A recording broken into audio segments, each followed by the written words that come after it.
Irmãos, nesse mês agora, nós vamos estar lançando mais um livro. E esse livro nasceu quando eu vim esse ano para Florianópolis, no Hub, lá com o Kleber.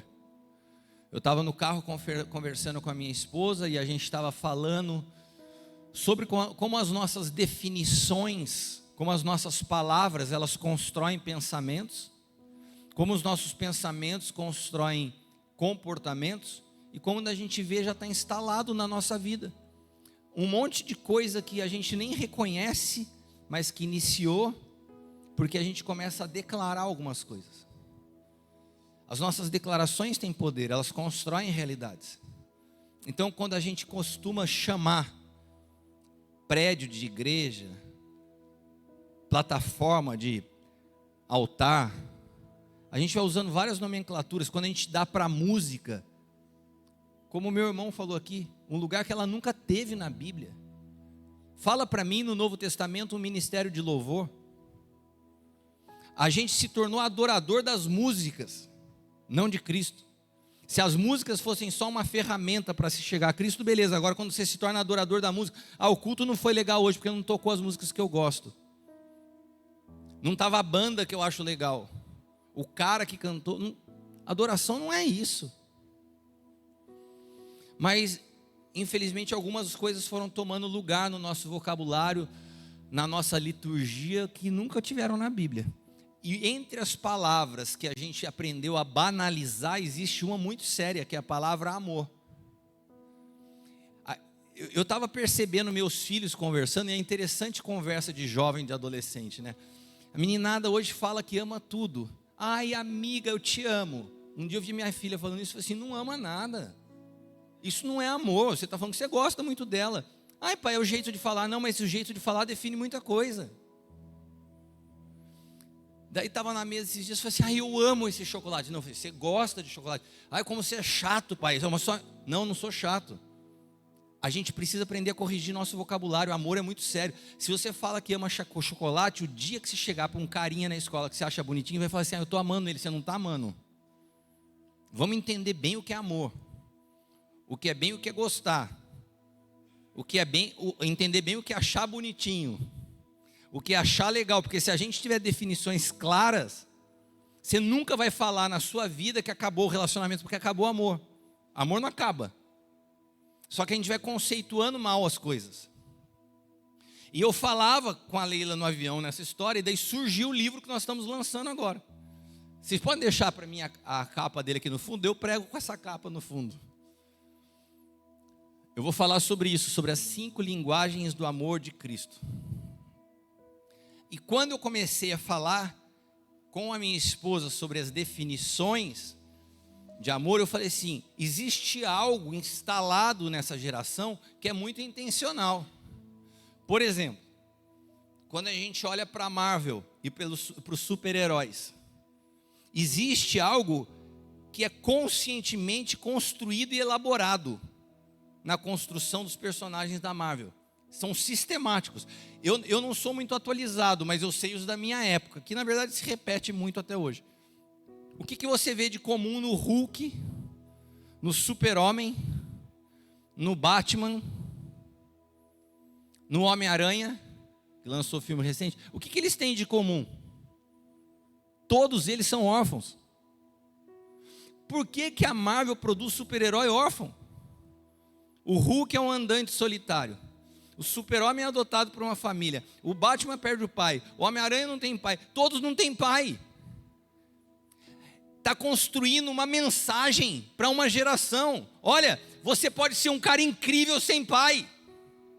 Você pode ser uma pessoa forte sem pai. Você pode ser o salvador da humanidade sem pai, sem família. Não precisa de família para ser forte. Não precisa ser de família para você ter resposta para a sociedade. Aqui há um pensamento sendo construído. Porque quando você estabelece um pensamento, você molda uma cultura. Isso é intencional, isso não é subjetivo. Não dá para a gente olhar para essas coisas. E eu não sou um cara que fica endemonizando tudo. Mas não dá para você olhar isso e falar que é inocente. É intencional. E se a gente não está atento a isso, Isso vai construindo um pensamento numa geração inteira, que vai absorvendo esse conteúdo como se fosse algo normal. O órfão não é apenas uma pessoa que não foi criada por um pai, mas alguém que não recebeu o amor de um pai.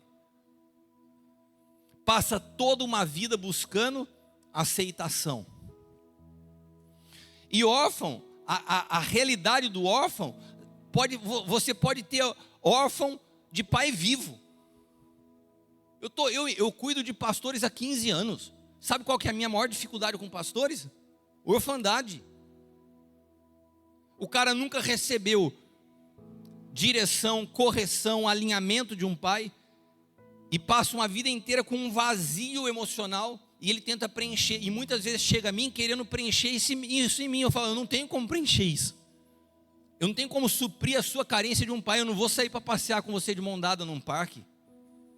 Porque o cara tem essa expectativa, que a paternidade espiritual é para suprir a carência da alma dele. Não.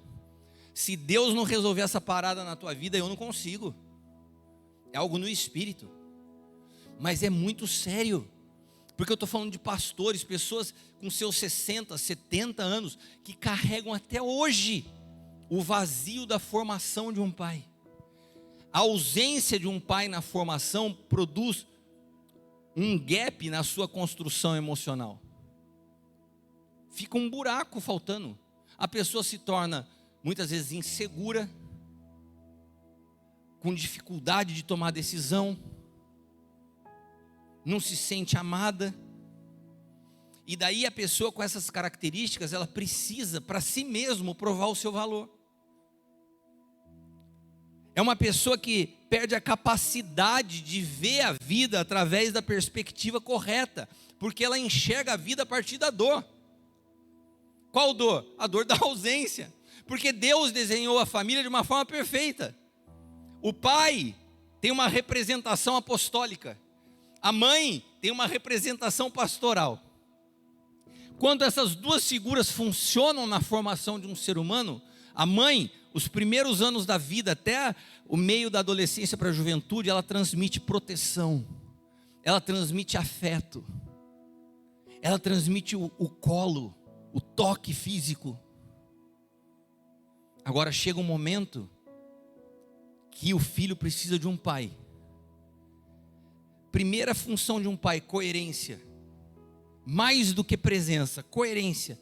Porque muitas vezes o pai está fora, está trabalhando, mas ele chega dentro de casa, a presença dele traz coerência, estabiliza.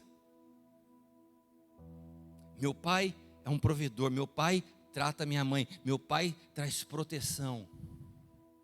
Essas duas figuras juntas constroem a estrutura emocional de todo ser humano. Arranca uma delas e você vê o que acontece. Uma geração de órfãos. Uma geração que foi formada pelas mães que tiveram que sair para trabalhar no momento mais importante na vida dos filhos. Daí tem uma ausência de afeto e de proteção da mãe. E que o pai muitas vezes, porque também não recebeu, não entendia a responsabilidade de família, abandonou sua casa, traiu sua esposa. E quando um pai trai sua esposa, ele não trai sua esposa, ele trai a família. Ele trai a confiança dos filhos, que crescem enxergando o mundo por uma lente totalmente distorcida. Ou ele fala assim, eu vou ser o oposto do que meu pai foi. Então a linha do cara não é mais Cristo, é não ser o que o pai foi. Uma pessoa que caminha dessa forma, ela perde a capacidade de ter clareza, porque tudo que ela vê foi construído a partir da dor do que ela viveu na sua história. Quantos conseguem entender? E você já deve ter ouvido, quem aqui já ouviu falar do livro As 5 Linguagens do Amor? Se tornou muito conhecido esse livro. Ele tem uma análise interessante de como as pessoas percebem, como elas percebem amor. Só tem um problema. O amor não é algo que pode ser avaliado a partir da minha percepção. O problema central do livro é que o que ele está tratando não é amor, é afeto. Eu posso ter uma atitude de carinho com você te dando um presente, mas isso não é amor. A definição do livro está errada. me permita, não sou psicólogo, mas pela lente de Cristo, analisar esse livro, a grande falha dele é falar de 5 linguagens do amor. Se ele falasse assim, 5 expressões de carinho, estava tudo bem. Quando você define amor, como esse livro define, quem se lembra quais são as 5 linguagens do amor que esse livro construiu para grande parte do universo cristão nos dias de hoje? Você se lembra? Primeira, palavras de afirmação. A minha linguagem de amor é que eu preciso receber elogio. Eu preciso de palavras de incentivo. Eu preciso de bilhetinho carinhoso. Eu preciso de declaração verbal de afeto. Gente, isso dá um problema dentro da igreja. Você imagina se a minha esposa Leila, a linguagem de amor dela fosse palavras de afirmação. Eu não sou um cara de ficar falando muita coisa. Ela foi falar assim, eu não sinto que você me ama, porque você não deixou um bilhetinho para mim antes de viajar. Eu falei, peraí, você acha que o meu amor por você se resume a deixar um bilhetinho? Não, essa é a minha linguagem. Você consegue entender o quão egoísta é essa percepção do amor? Você tem que falar a minha linguagem, senão eu não te entendo. A minha linguagem é palavras de afirmação. Não, mas a minha linguagem não é palavra de afirmação, a minha é tempo de qualidade. E você é um cara que viaja muito. Então você não tem tempo para a família. Então você não ama. Não, a minha linguagem do amor é toque físico. Quando chega nessa parte, eu fico doido.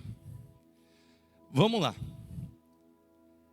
A Bíblia apresenta amor como sentimento ou como uma pessoa?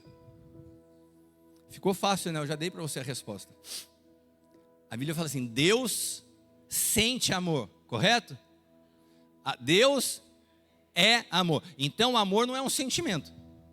Amor é uma pessoa. Se amor é uma pessoa, e esse livro tivesse certo, como que você faz para sentir o amor de Deus se a sua linguagem de amor é toque físico? Quando Deus vai te tocar, meu irmão? Se Deus não te tocar, você não se sente amado por Ele?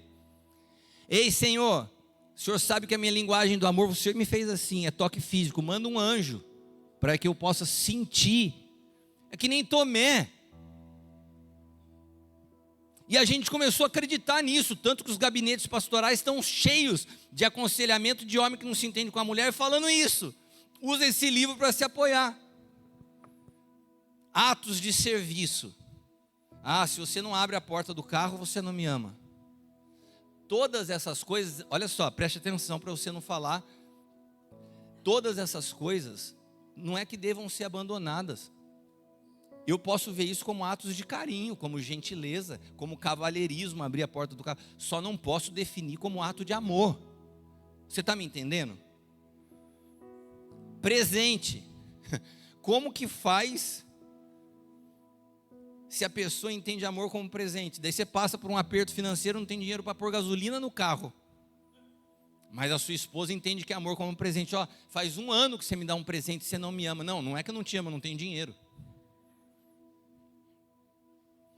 Mas a gente vai, eu estou te falando de uma realidade que eu enfrento atendendo pessoas. Elas usam esse livro para justificar que o amor acabou. Analisando essas 5 linguagens, eu percebi que elas estão pouco conectadas com a definição do amor bíblico. E eu quero ler com vocês, então, e respaldar biblicamente o que Deus nos fala a respeito disso. 1 João 4,8 fala exatamente o que eu falei. Deus é amor. Repita comigo. Deus é amor. Então o amor é uma pessoa. Você pode chegar para a tua esposa, você pode chegar para o seu marido e falar assim, olha só, acabou o amor. Nós não temos condições de falar isso. Por quê? Se você falar que acabou o amor, você está falando, Deus acabou. Deus não acaba nem que você queira, meu irmão. João 14:9. Quem vê a mim, vê ao Pai. Como que eu consigo contemplar amor? Quando eu consigo contemplar a Cristo. Se você quer entender um pouco mais, pede para o Abel ministrar para você o que eu falei nessa manhã, porque ele não gravou, ele vai ter que pregar sozinho. Então a gente reduziu amor a sentimento, a preferência, a necessidade emocional. E sabe qual que é o grande problema? A gente está formando os nossos jovens assim. Vocês sabiam que o número de divórcios dentro da realidade da igreja tem aumentado ao ponto das estatísticas quase tocarem o mesmo nível de divórcio dentro da igreja com os níveis do mundo? O que está acontecendo? Nós não estamos ensinando os jovens que depois de decidirem por Jesus, a decisão mais importante da vida é com quem você vai se casar. Você pode arrastar um problema por toda a tua história, porque você fez uma decisão errada, se casou mal. A decisão pelo casamento não é uma decisão de sentimento. Ai, estou tão apaixonada. Não, essa paixonite passa. E daí a decisão errada perdura. Hoje eu encontro mulheres que falam assim: Cristiano, meu marido é assim, meu marido... E papapá, eu falo assim: mas você não sabia antes de casar? Como que a gente resolve agora? Se não for Deus intervir e transformar. Agora isso pode ser evitado. Sabe quando você olha para o jardim, quando Deus está começando a conceber o desenho da família, havia um homem. Esse homem foi colocado por Deus num lugar. Qual o lugar? Repita comigo: um ambiente cheio da presença de Deus. Ele é o Éden. Então a gente encontra na história um homem num ambiente onde Deus fala assim: cultiva, protege, guarda. Então a gente, olha, eu quero que você acompanhe comigo essa história. Tem um homem na presença de Deus, aquele ambiente tomado da presença de Deus. Esse homem não estava parado, esse homem não estava dormindo, ele estava cultivando, protegendo e guardando. Daí Deus olha para esse homem e fala assim: não é bom que você esteja só. Eu vou te fazer uma ajudadora idônea. Mulheres, meninas, jovens, solteiras que ainda não casaram. Deixa eu te dar uma dica. Existe um tipo de homem que a Bíblia fala que não é bom que esteja só. É o homem que está na presença de Deus, que sabe guardar, trabalhar, cultivar, proteger. Se você vê um cara que não está na presença de Deus, que não sabe guardar nem a própria carteira, como que ele vai guardar a tua vida? Que não sabe proteger, que não sabe cultivar e que dorme até meio-dia, sai fora. Esse homem é melhor que esteja só. Deus não falaria para esse homem: não é bom que você esteja só. Não, esse aqui é melhor ficar só, porque se casar vai desgraçar a vida de uma mulher. Então existe um perfil que Deus já nos alerta. Mas as paixonites que não são amor, ai, mas eu estou apaixonada. A paixão acaba. Você tem que ser mais inteligente do que emotivo. Não vou entrar nessa barca. Então quando a gente começa a ensinar os nossos jovens a pensarem, a gente gasta tanto tempo com culto, com conferência, com música, tá? Por que a gente não para? Vamos falar sobre casamento, sobre decisão. Vamos falar sobre planejamento futuro. Onde você quer estar daqui a 10 anos? Vai depender das suas decisões de hoje. Engravida hoje e todos os seus planos para daqui a 10 anos vão mudar. Tem relação sexual antes do tempo, que não só você está rompendo um padrão bíblico, como você está atraindo um monte de responsabilidade sobre a sua vida. Eu não estou te amaldiçoando, eu estou falando das consequências. A gente tem que alertar os nossos jovens, porque hoje uma pesquisa foi feita dentro das igrejas brasileiras e 80% dos jovens que estão dentro da igreja estão transando com seus namorados. O que a gente está pregando no culto? O que os pastores estão falando? Que para manter os jovens dentro da igreja não se fala mais que isso é errado. Não se fala mais das consequências que isso traz. Daí depois a gente tem que tratar das consequências de um monte de casamento problemático. Porque daí qual que é a solução da igreja? Engravidou, então casa. Faz um problema para resolver outro problema. Porque a gente não para orientar a seriedade do que é estar casado. Eu aconselho casais há 25 anos. São poucos os casais que vivem uma vida plena e feliz. A maioria está suportando e sustentando um casamento que uma decisão errada, por temor a Deus. O que você quer para a tua vida? Você quer uma vida plena em Cristo ou quer uma vida que você vai suportando por temor a Ele? É uma decisão tua. Tem uma história que um cara precisava sair do Brasil para a Europa de navio e não tinha dinheiro. Daí ele vai para a beira do porto e fala assim: eu vou esperar uma maneira de eu entrar nesse navio. Só estava com uma garrafa d'água e um pacote de bolacha de água e sal. Daí alguém chega para ele e fala assim: cara, você está querendo entrar? Eu não vou mais, estou aqui meu bilhete. O cara falou: sério? Ele pega o bilhete, ainda meio sem acreditar, e entra correndo, o navio já estava partindo, e vai lá para o porão do navio e fala: vou ficar quietinho aqui. Ninguém sabe que eu ganhei esse convite. Estou meio aqui de intruso. A viagem durava 15 dias. No 10º dia acaba a água, acaba a bolacha. O cara vai segurando. Passa mais 1, 2, 3 dias, ele está desesperado, dele sai, põe a cabeça para fora do porão. Está um cara passando com um carrinho, com um monte de comida, bebida, indo lá para a primeira classe. Ele falou: moço, eu estou morrendo de fome. Estou aqui há 14 dias. O senhor não me permite pegar uma água e uma fruta dessa bandeja? Daí o moço olha para ele e fala assim: deixa eu ver o seu bilhete. E ele treme. E ele falou assim: será que eu falo que eu ganhei? Não falo que eu ganhei? Mas ele tira o bilhete e mostra. Daí o cara falou assim: meu senhor, o seu bilhete é da primeira classe. Você tem direito a tudo. O quarto teu é incrível, tem vista para todo lugar. Toda comida, toda bebida, está tudo incluso. Ele fala assim: é. E o cara fala: é, só tenho uma notícia para te dar. A gente está a 10 minutos do porto, a gente já chegou. Quando Jesus morreu na cruz, Ele carimbou o teu passaporte para a eternidade. Agora, como você vive aqui, até o dia de você chegar lá, depende de você.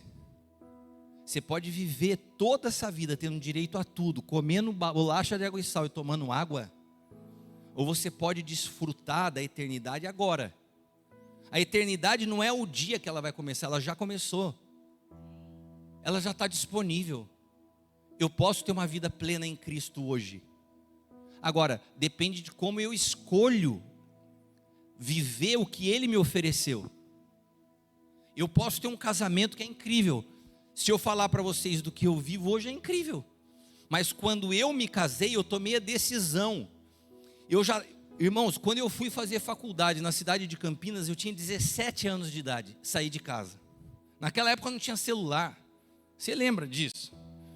Para você ligar para o seu pai, para sua mãe, você tinha que pegar uma ficha de telefone e entrar na fila do orelhão.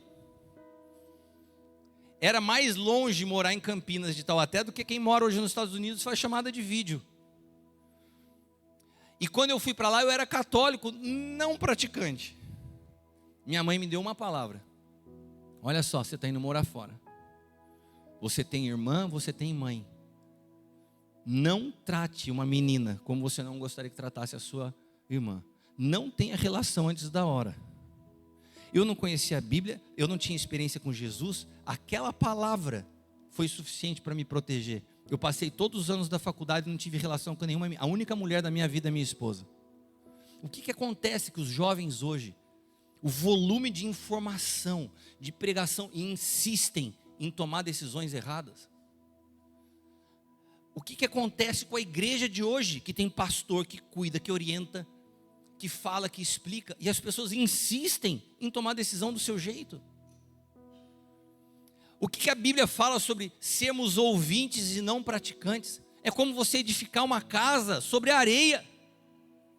O que você está edificando? O que você está construindo da sua vida? O alicerce da tua vida é Cristo, ou o alicerce da sua vida é você e as suas próprias vontades? Porque isso é frágil. O amor de Deus não é abstrato. Custou o sangue de Jesus para te resgatar. O que você e eu fazemos com isso? Jesus não ensinou sobre amor, Ele encarnou, era a própria personificação do amor. Para você falar que você conheceu um carinha na faculdade e você está amando, por favor, não desperdice, não diminua, não dilua uma palavra tão poderosa como amor. E agora, se Deus expressou o seu amor na vida do filho, hoje o filho precisa expressar esse amor através de quem? De nós, que somos o seu corpo, a igreja. Deus se tornou conhecido através do filho. E como o filho se torna conhecido? Através de nós. O que você tem expressado de Cristo nos ambientes que você frequenta? As chamadas linguagens do amor não é uma forma de você agradar a pessoa falando a linguagem dela. A gente precisa entender o que Deus expressa na sua natureza do que é amor. Então, eu quero falar um pouquinho para você do conteúdo que está nesse livro. As linguagens do amor de Cristo, não as linguagens do amor que a gente entende. A primeira linguagem que para Deus, Deus entende. Porque assim, irmãos, se você acha que você... Quem aqui afirmaria para mim, eu amo a Deus? Levanta sua mão se você está aqui e você fala, eu amo a Deus. Tem gente que não levantou a mão. Tem duas situações. Ou você não ama a Deus, ou você não entendeu minha pergunta, ou você não está afim de levantar a mão, ou você está bravo comigo porque tem gente me olhando séria porque eu estou desconstruindo o seu entendimento de amor. Então eu vou fazer essa pergunta de novo, para eu entender direitinho o que você está entendendo. Quem aqui ama a Deus, levanta a mão. Agora vocês estão mais convictos. Então, uma segunda pergunta para todos vocês que amam a Deus. Como que você expressa esse amor a Deus? Você está falando que você ama a Deus. Qual a tua primeira expressão que vem na sua cabeça assim? Sabe como que eu expresso meu amor a Deus? Como? Não sei, cada um de vocês vai falar alguma coisa. Porque não se trata de como você expressa. Deus não trabalha com o livro 5 Linguagens do Amor. Você tem que entender como Deus recebe. Não é como você se expressa. Deus que entenda, Deus me conhece. Não é assim. Você tem que conhecer Ele. O que Ele entende como amor?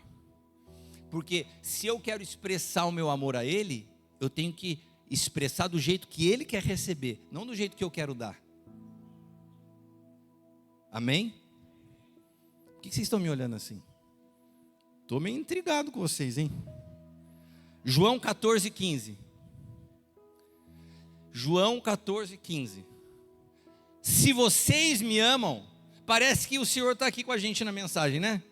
Vocês acabaram de falar que vocês me amam. Daí ele está respondendo. Se vocês me amam, obedecerão aos meus mandamentos. Então, como que Deus entende que você ama Ele? Quando você obedece. Simples assim. Aonde a gente aprende a obedecer? Aonde? Dentro de casa. Por que tem uma geração que chega na igreja e tem dificuldade para obedecer o pastor? Porque os pais nunca puseram limite. O órfão tem dificuldade de obedecer porque nunca teve um pai pondo limite. Daí chega na igreja, olha para o pastor e fala, quem que é esse cara para querer me dar direção? Não é que ele seja mau, ele nunca entendeu que amor é limite. Eu me lembro quando meus filhos eram pequenos,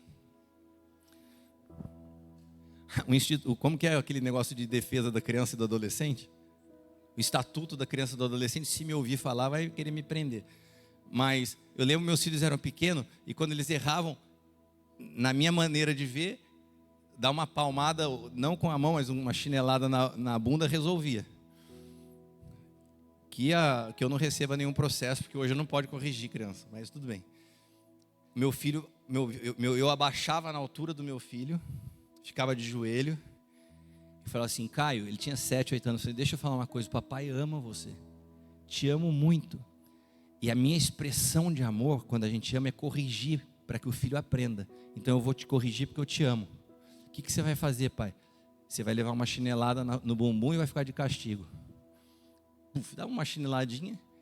Não era nem a dor, mas era a vergonha da correção, de saber que ele estava sendo corrigido. Meus filhos nunca tiveram dúvida do meu amor por eles. Hoje meu filho é executivo de uma grande empresa nos Estados Unidos. E o patrão dele corrige ele o tempo todo. E eu estava com ele a semana passada lá, eu falei, como que está aí a relação sua? Eu falei, pai, incrível. Eu percebo o quanto o cara gosta de mim. Porque ele está me preparando. Sabe o que ele entende? Que o cara corrige ele, porque está preparando ele para um lugar maior. Sabe como que um órfão entende correção? Não suporto esse ambiente, estou preparando um processo. Quem ele pensa que é para me tratar desse jeito? Por quê? Porque é órfão. Porque para um órfão, correção é não gosta de mim. Então quando Deus, na palavra, se expressa dizendo, você mostra que você me ama quando você guarda os meus mandamentos. O que é guardar os mandamentos? Quando você obedece. E o que é obedecer? É aceitar a correção. Jesus revela que amar não é apenas declarar nas nossas canções lindas, Senhor, eu te amo, mas você sai pela porta da igreja e faz tudo do teu jeito. Jesus falava assim, eu não faço nada por mim mesmo, eu faço a vontade do Pai. Amar a Deus é viver segundo quem Ele é. Toda desobediência na essência expõe que você está longe. Porque quem carrega a natureza do Pai, todo que carrega a natureza do Pai, responde com obediência. Então, se o amor é obediência, e obediência tem a ver com correção, qual que é a outra expressão de amor? Correção. Se a primeira é obediência, a segunda, que anda de mão dada, é correção. Aonde que está isso? Hebreus 12:6. Porque o Senhor corrige quem? Quem o Senhor corrige? E castiga todo filho a quem aceita como filho. Tem gente que acha que amor é liberdade. Amor não é liberdade. Eu tenho uma ministração que eu fiz 2 anos atrás que fala assim, o amor não é livre. Toda pessoa que ama, ela está aliançada. Toda pessoa que ama não tem mais a liberdade para fazer as coisas do seu jeito. Você sabe que eu entendi que os processos nos deixam marcas. Mas essas marcas, como as marcas que Jesus ressuscitou com o corpo glorificado, mas as marcas estavam... Sabe o que essa marca significa na palavra original? Estigma. Estigmata. São as marcas que nós carregamos. Sabe o que um estigma significava, essa marca, lá no Antigo Testamento? Era a marca que um senhor fazia nos seus servos para dizer, ele me pertence. Quando Jesus fala assim, quando Paulo dizia, eu carrego no meu corpo as marcas de Cristo, ele está falando assim, eu expresso que eu pertenço a alguém, eu não sou livre, minha vida pertence ao Senhor, eu sou submisso a Ele, eu sou sujeito a Ele.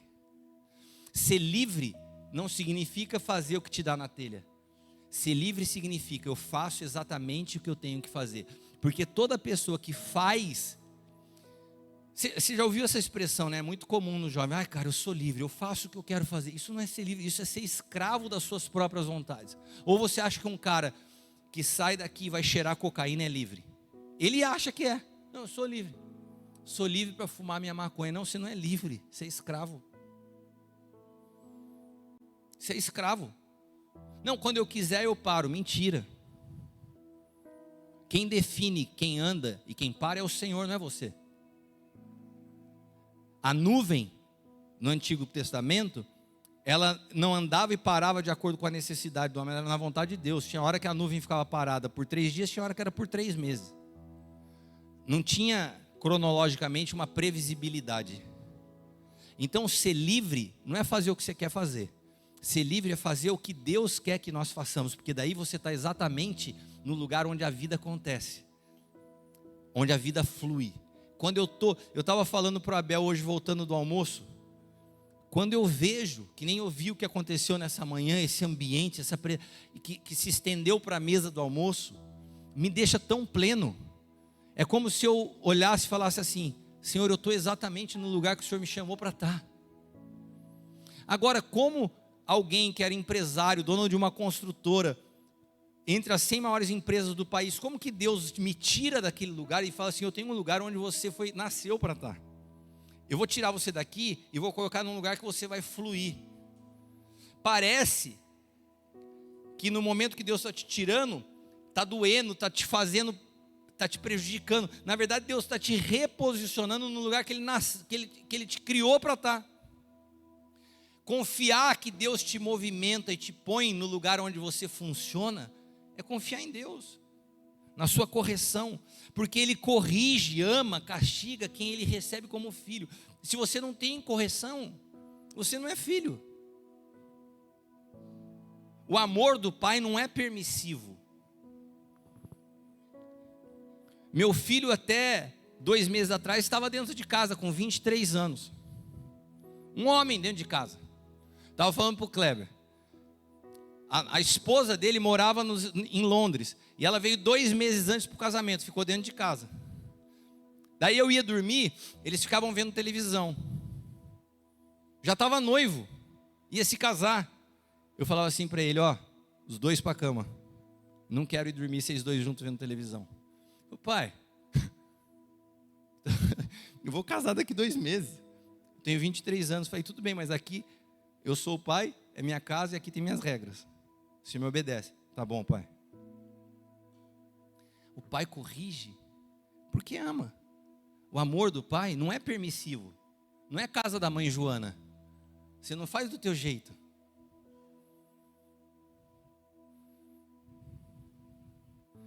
Correção não é rejeição, porque para o órfão, ele não me quer, ele não me aceita, porque como ele foi rejeitado, ele acha que quando ele está sendo corrigido, ele está sendo rejeitado de novo. Não, quando você está sendo corrigido, você está sendo amado. Tem importância na tua vida.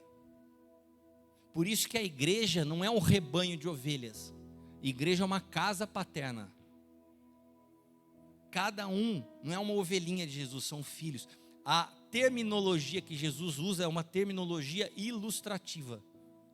Ovelha não é definição, é ilustração. A definição de quem você é filho, não é ovelha. Deus te trata na sua individualidade. Ele consegue entender quem você é. Ele sabe quantos fios de cabelo tem na sua cabeça, ainda que alguns tenham menos. Mas Ele consegue entender isso. Porque Ele não te trata como um bando, não é todo mundo, não é um tratamento padronizado. Quem aqui tem mais de um filho? Você acha que funciona a mesma educação de um para o outro? Eu tenho 2, o Caio e a Bruna. São 2 opostos. A mesma maneira que eu corrijo o Caio, se eu começar a falar com a Bruna, ela começa a chorar e fala assim, por que você fala assim comigo? Eu falei, nossa, mas acabei de falar com o Caio absorve o golpe e você não. E ela é dura, ela é firme, mas quando a gente fala com ela na firmeza dela, ela não aceita. É mais difícil entender mesmo as mulheres, homens. Mas...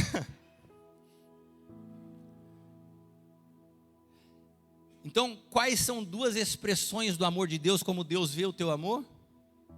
Obediência, correção. Terceiro, João 21, do 15 ao 17. Depois de terem comido, Jesus perguntou a Simão Pedro, Simão, filho de João, você me ama mais do que esses outros me amam? E ele respondeu, sim, o Senhor sabe que eu amo. Jesus lhe disse, apacente os meus cordeiros. E Jesus perguntou pela segunda vez, Simão, filho de João, você me ama? Ele respondeu, sim, o Senhor sabe que eu amo. Jesus lhe disse, pastorei as minhas ovelhas. Pela terceira vez, Jesus lhe perguntou o que eu estou perguntando para vocês hoje. Imagina Jesus te olhando nessa hora e falando assim, você me ama? Você me ama? Você me ama? Você me ama? O que você responderia se Jesus te perguntasse? Pedro, quando Jesus perguntou a terceira vez, ficou triste. Ficou triste e disse, e Jesus perguntou, você me ama? E respondeu, o Senhor sabe todas as coisas, sabe que eu amo. Jesus aqui está fazendo uma conexão de amor com responsabilidade. Jesus está falando assim: Pedro, você ainda não entendeu que eu te amo. Eu estou perguntando se você me ama, porque você ainda não entendeu que eu te amo. Sabe como que eu expresso o meu amor por você? Porque na primeira vez que eu te perguntei, você me ama? Eu estou fazendo uma extensão desse diálogo. Na primeira vez que Jesus falou para ele assim, você me ama? Ele respondeu, Senhor, eu te amo. E Jesus respondeu para ele, então cuida das minhas ovelhas. Jesus está falando assim, eu te amo muito mais do que você pode imaginar. Era para acabar a conversa aqui. Como Pedro não entendia que amor é cuidado, Pedro segue a conversa. Era para Pedro ter agarrado no pescoço de Jesus, ter dado um abraço assim, você me ama desse tamanho? Mesmo depois de tudo que eu fiz, você está confiando o cuidado dos teus filhos a mim? Só que Pedro não entendia o que Jesus estava falando. Sabe o que eu estou querendo te dizer? Que eu nem me lembro da sua negação, eu nem me lembro do que você fez de errado. Eu estou confiando a você o cuidado da igreja, das pessoas, porque eu te amo. Como que Deus expressa amor? Quando Ele confia a nós cuidado. Quando um pastor, como uma família, como o Kleber e a Leile, como a Delcio, como o Marcos, chegam até mim e falam assim, Cris, quero caminhar com você, você cuida da minha vida, sabe que eu entendo isso? Senhor, que amor é esse? O Senhor está confiando uma família pastoral tão preciosa ao meu cuidado? Cada vez que alguém chega, cada vez que a gente estabelece uma aliança, sabe o que eu sinto? O amor de Deus. Como que Deus vai confiar um cara como eu, cuidado de uma pessoa? Será que você que está aqui nessa noite consegue entender que tudo que Deus confiou a você é uma expressão do amor dele por você? Marido, o Senhor te deu uma esposa, Ele está te falando assim, está vendo como eu te amo? Cuida dela. Porque a primeira coisa que você vai prestar conta quando você chegar no céu é da tua esposa. Cuida de quem eu te confiei, porque a mulher é uma expressão da igreja. Um homem que sabe cuidar da esposa é como Cristo amando a própria igreja. Você tem filho? Cuide do teu filho. Dedique tempo aos teus filhos. Forme teus filhos. Porque quando você cuida do que Deus te confiou, você está falando assim, eu recebo o teu amor e respondo com cuidado do que me foi confiado. Ele confia pessoas, família, tudo são oportunidades de expressão do amor. Jovem, Paulo fala isso, o homem saber cuidar da sua casa, a mulher. Agora quando Paulo fala aos jovens solteiros, cuide da sua vida, como uma expressão de amor ao Senhor. Não permita que ninguém toque o teu corpo, porque o teu corpo é templo do Espírito Santo antes da hora. O teu corpo foi reservado para o teu marido, para a tua esposa. Jovem, dedique seu tempo às coisas do Senhor. Cuide do que Ele te confiou. Cuide das suas conversas, cuide dos ambientes que você frequenta. Nenhum relacionamento é neutro. Tenha responsabilidade na escolha das suas amizades, porque amizades interferem naquilo que nós estamos construindo. Quem ama o pai, honra o que pertence ao pai. Se você puder, escreva isso. Quem ama o pai, honra o que pertence ao pai.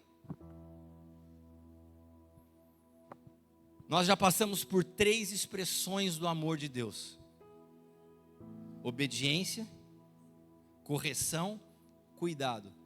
Qual similaridade disso com as linguagens do amor que a gente aprendeu? Repita comigo, nada. Nada. Texto de João capítulo 15, versículo 13, vamos para a 4ª. Ninguém tem amor maior do que este, dar a própria vida pelos seus amigos. A próxima vez que você for falar que você ama um amigo, você pensa assim, sou capaz de dar minha vida por ele? Então você não ama.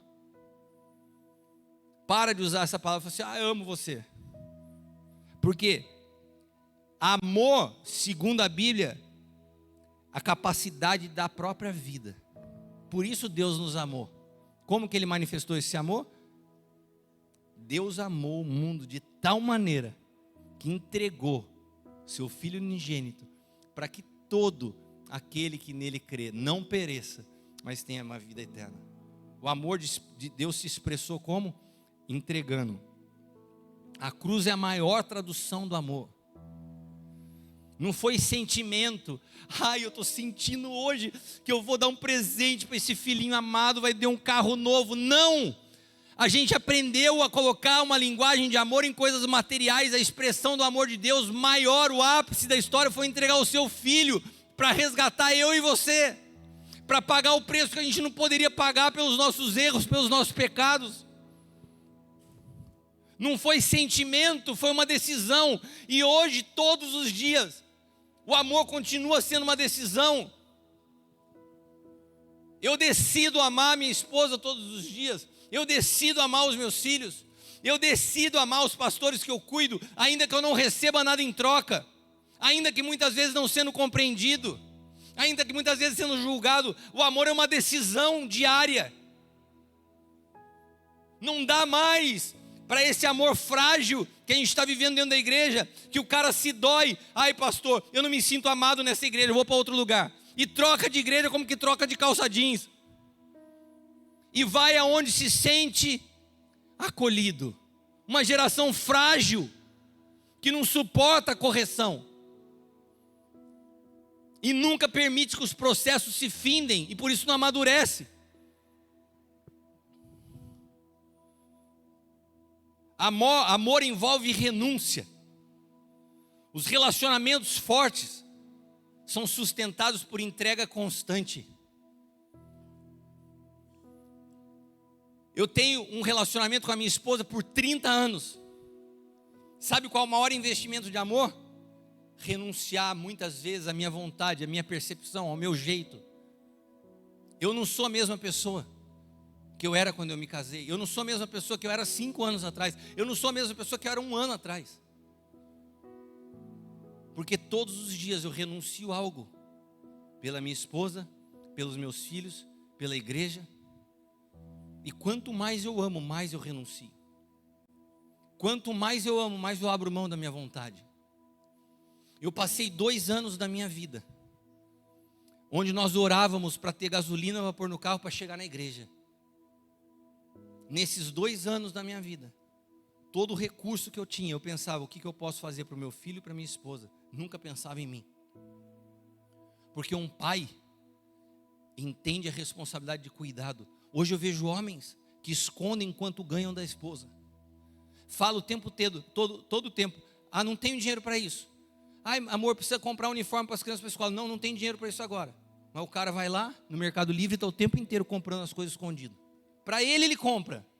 Para a família, ele priva a família. Mas para ele pode. Cara, é o oposto do que a Bíblia ensina que um homem deve ser. Renuncia você, nega você e serve a tua vida por amor a quem Deus te confiou. Isso é amar. Os relacionamentos fortes são sustentados por uma entrega constante. Para de romantizar o casamento que você viu nos filmes. Você quer ter um casamento sólido, uma família edificada em Cristo, vai requerer de você renúncia. O nível do seu amor é revelado pelo nível da sua entrega. Obrigado pelo seu amém tão entusiasmado, pelo seu glória a Deus tão avivado. Eu estou impactado como vocês estão reagindo a essa palavra.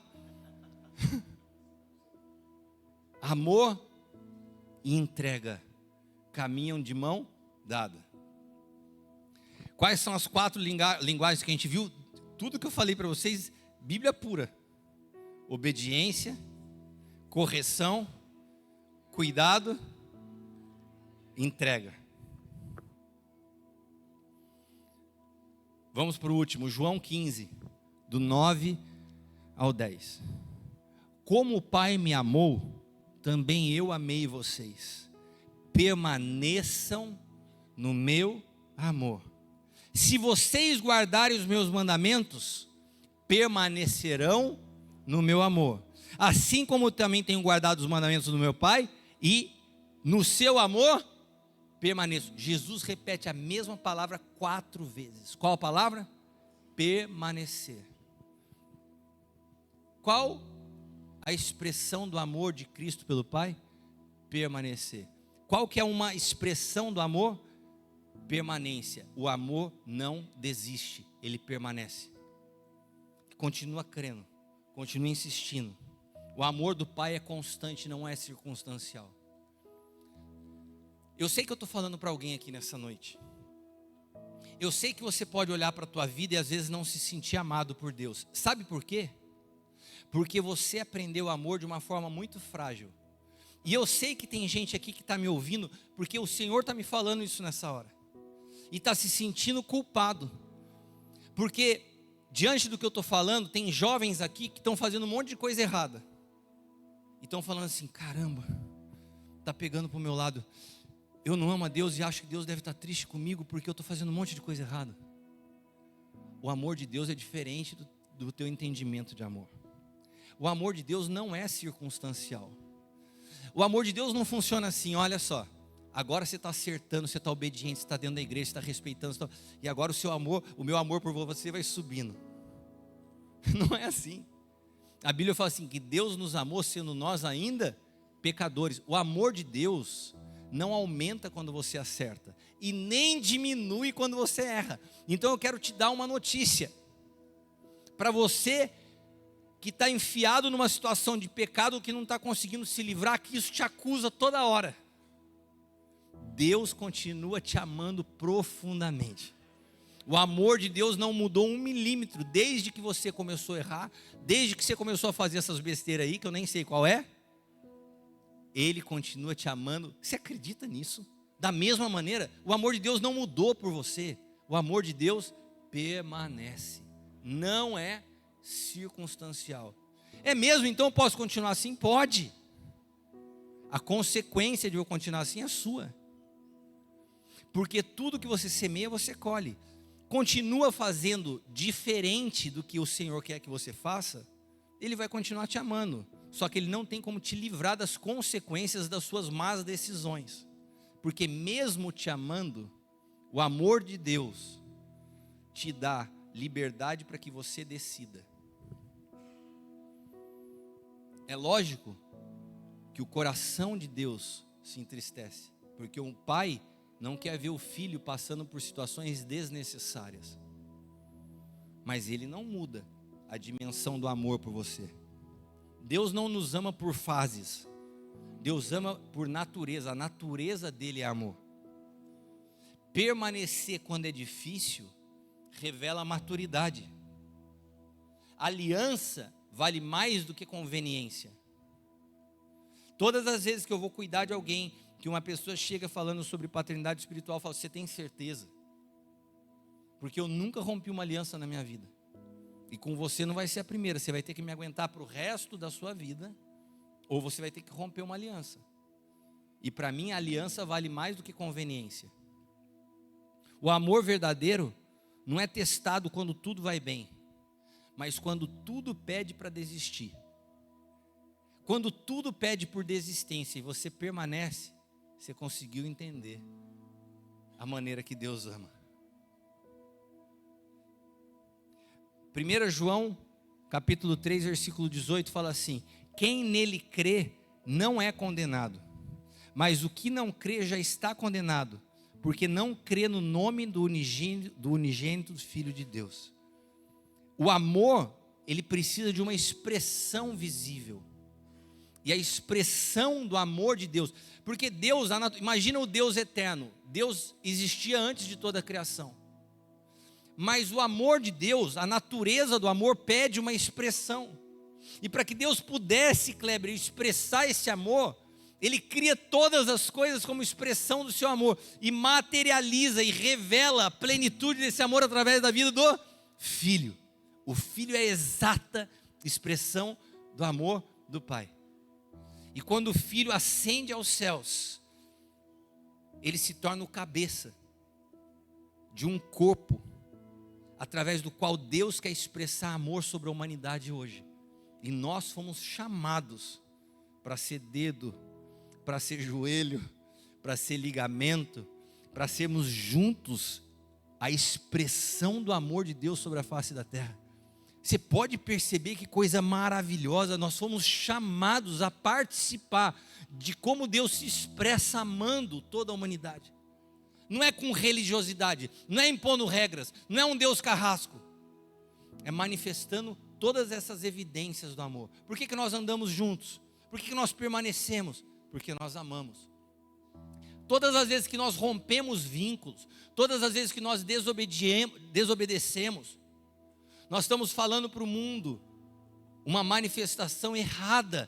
Como as pessoas veem a igreja evangélica no Brasil hoje, uma colcha de retalho, cada um construindo o seu próprio império. Você acha que isso é expressão do amor de Deus? Não, nós estamos falhando nisso.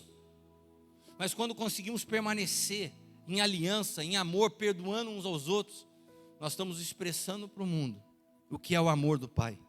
Assim como o Pai foi visto no Filho, o Filho agora precisa ser visto em nós. O amor requer essas pequenas atitudes, porque o amor do Pai ganha forma quando ganha expressão nas nossas atitudes.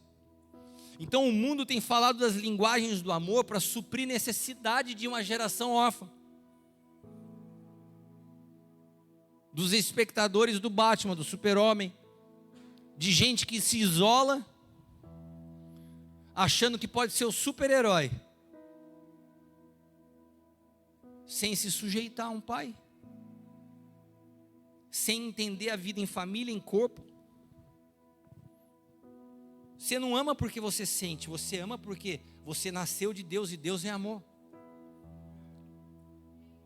E o Pai continua revelando o seu amor hoje, mas ele resolveu fazer isso através da igreja. A pergunta hoje não é mais como eu gosto de ser amado, mas deveria ser, será que quando as pessoas olham para mim, elas conseguem ver o amor de Deus através da minha vida? O amor de Deus não é aprendido, ele é gerado. Você não expressa amor para você ser aceito pelas pessoas. Você expressa amor porque você foi gerado por Deus, e a essência dele é amor, ainda que você não receba nada em troca. Irmãos, o Pai revelou o seu Filho, que foi a medida exata do amor, obedeceu até a morte, e morte de cruz. A Bíblia diz que ele aprendeu a obediência por meio daquilo que ele passou, sendo Deus, não usurpou ser igual a Deus, tomou a forma de homem, e foi obediente até a morte. O Senhor Jesus foi a expressão exata do amor, na sua obediência, no seu cuidado, na sua permanência. E ele subiu e falou assim: olha, eu vou, mas eu não vou te deixar órfão. Eu vou mandar para vocês o Espírito da verdade, o Espírito que clama, Abba, Pai. E sabe o que o Espírito vai fazer com todos vocês que passaram pela cruz? O Espírito testifica ao nosso espírito que nós somos filhos de Deus. O Espírito Santo, preste atenção com isso aqui, eu vou encerrar. O Espírito Santo tem duas atuações distintas, que operam, uma antes da cruz e uma depois da cruz. Pergunta para quem está do teu lado, você está antes ou está depois da cruz? Porque a cruz não foi um evento cronológico, a cruz continua acontecendo hoje, você entende isso? Que dentro da realidade eterna, não há uma linha do tempo, a cruz continua hoje. Você precisa entender de que lado você está da cruz, você já passou pela cruz. Se você está antes da cruz, o Espírito Santo tem uma atuação na sua vida, de fora para dentro. Se você está depois da cruz, aqui é a cruz. Se você está depois da cruz, o Espírito Santo tem outra atuação na sua vida, de dentro para fora. Se você está antes da cruz, o Espírito Santo, de fora para dentro, tem que te convencer do pecado, da justiça e do juízo. Se você está depois da cruz, ele já não precisa mais te convencer. Você já sabe do pecado, da justiça, do juízo. Quando você está depois da cruz, a obra do Espírito Santo é testificar ao teu espírito que você é filho. Porque enquanto você não entende o que é ser filho, você está num navio de primeira classe, tomando água e comendo bolacha de água e sal. É filho, mas vive como um escravo, porque não entende o amor do Pai. Porque a única maneira do amor do Pai se revelar a você, não é quando você se conecta a uma paternidade espiritual. É quando o Espírito habita em você e testifica ao teu espírito. Não é vindo ao culto, não é suficiente. Você pode ter 20 anos da igreja, se você não teve uma experiência com a cruz, o Espírito Santo continua tendo que falar com você o tempo todo. Ei, não faça isso, isso está errado, isso tem consequência. Aquela pessoa que o tempo todo vai e volta, ela não teve uma experiência com a cruz, aquilo que a gente estava falando, não teve uma natureza transformada. Vocês me dão mais 5 minutos? Qual foi o primeiro milagre de Jesus?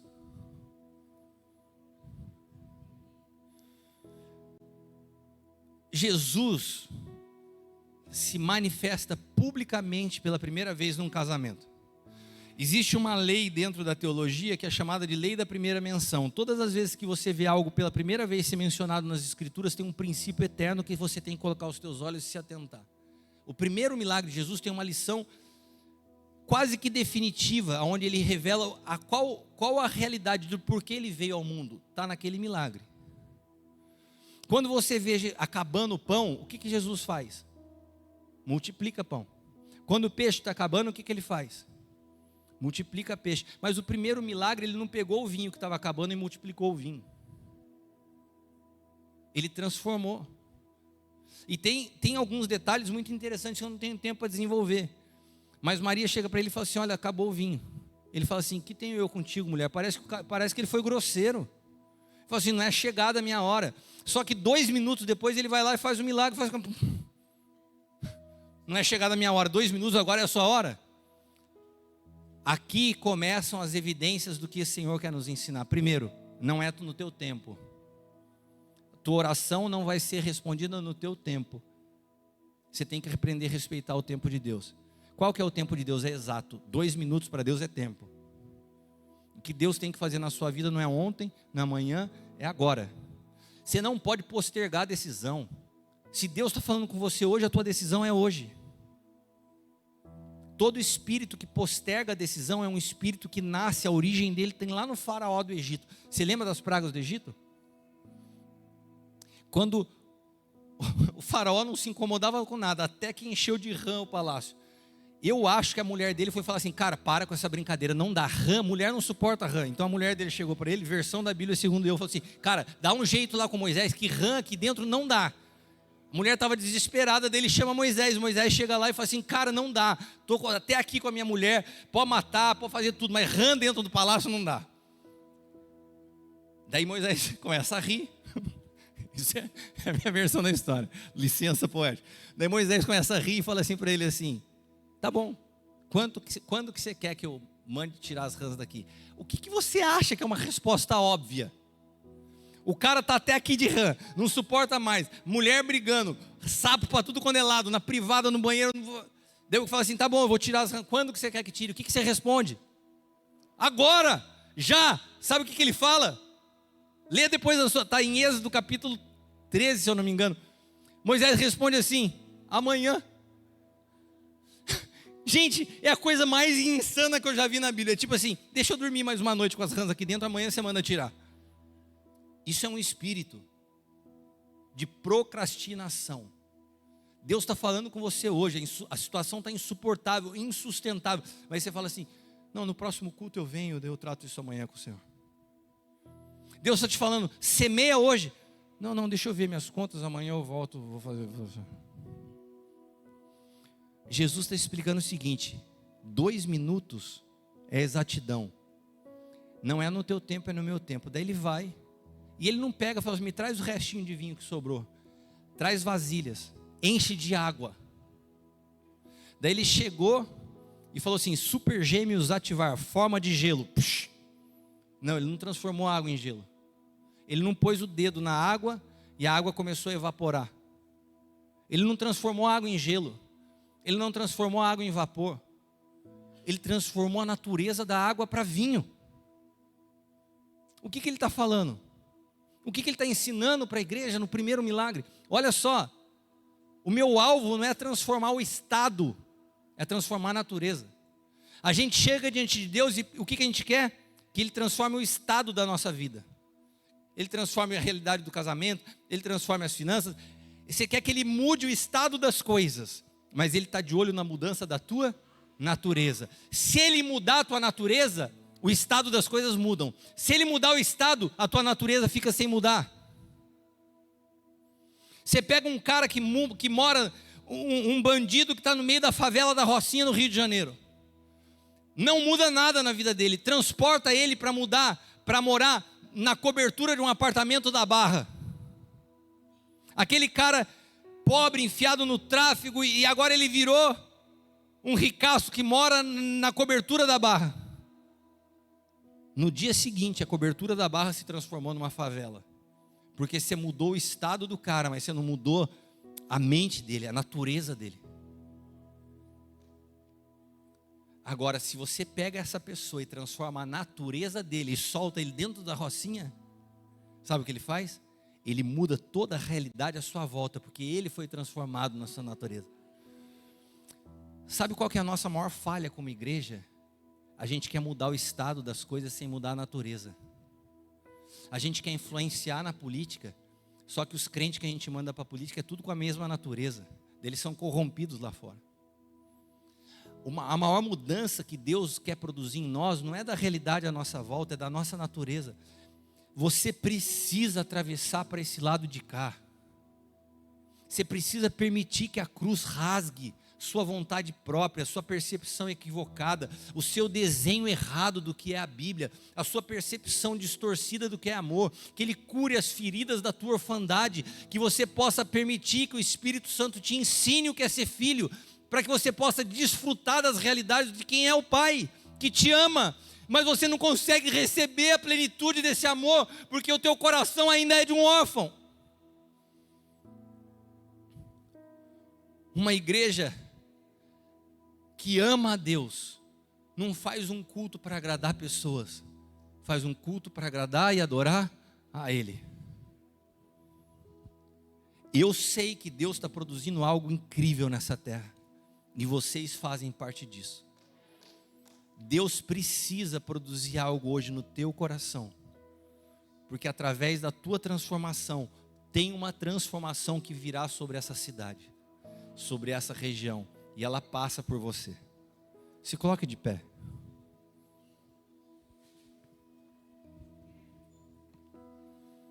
Leile, me ajuda no teclado aqui. Abel, você me permite orar? Eu estava falando com a Leile hoje uma coisa interessante. Deus tem nos voltado a dar um entendimento. Nos últimos anos a igreja foi para um lado, depois foi para o outro, e a gente está chegando num lugar de equilíbrio. Eu me lembro dos cultos que a gente ficava até altas horas orando pelas pessoas, de repente parou, não tem oração, o culto tem que acabar no horário para respeitar. Sabe, eu acho que não tem nenhum lado nem outro, mas você tem que ouvir o Espírito. Não estava nos meus planos parar e orar por todo mundo. Ontem eu acabei o culto e estava respeitando o horário. Hoje eu não vou respeitar o horário, eu vou respeitar a voz que eu estou ouvindo.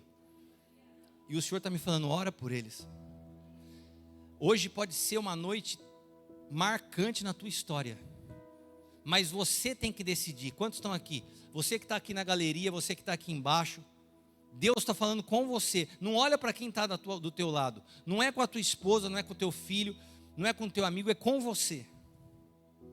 Você sabe que Deus está falando com você. Ele quer produzir na tua vida uma transformação hoje.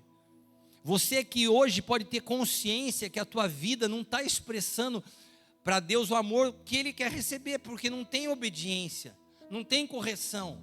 Você ainda tem visto as coisas pela lente de um órfão, mas Deus quer curar você da tua própria história. A cruz apaga o teu passado e te planta na família de Deus, como filho de Deus. Hoje Deus está te dando a possibilidade, que foi a palavra que o Senhor me falou ontem. Nós estamos diante de um mês de novos começos. Esse é um mês profético, mês 8 na Bíblia significa novos começos. Deus quer te dar a possibilidade de começar uma nova história. Zerar teu passado. Histórias que te marcaram, realidades que te feriram, para que você possa começar um tempo novo com o Senhor, pelo Espírito. Quantos entendem que isso é com você nessa noite? Se você entende, profeticamente, dê um passo em direção a isso. Sai do teu lugar, vem aqui à frente. Eu quero orar com você, com todos vocês que de alguma forma o Espírito Santo trabalhou dentro de você ao longo dessa palavra. E você entende que hoje é uma noite de uma decisão. Hoje é uma noite de mudança. Hoje é uma noite tua com o Senhor.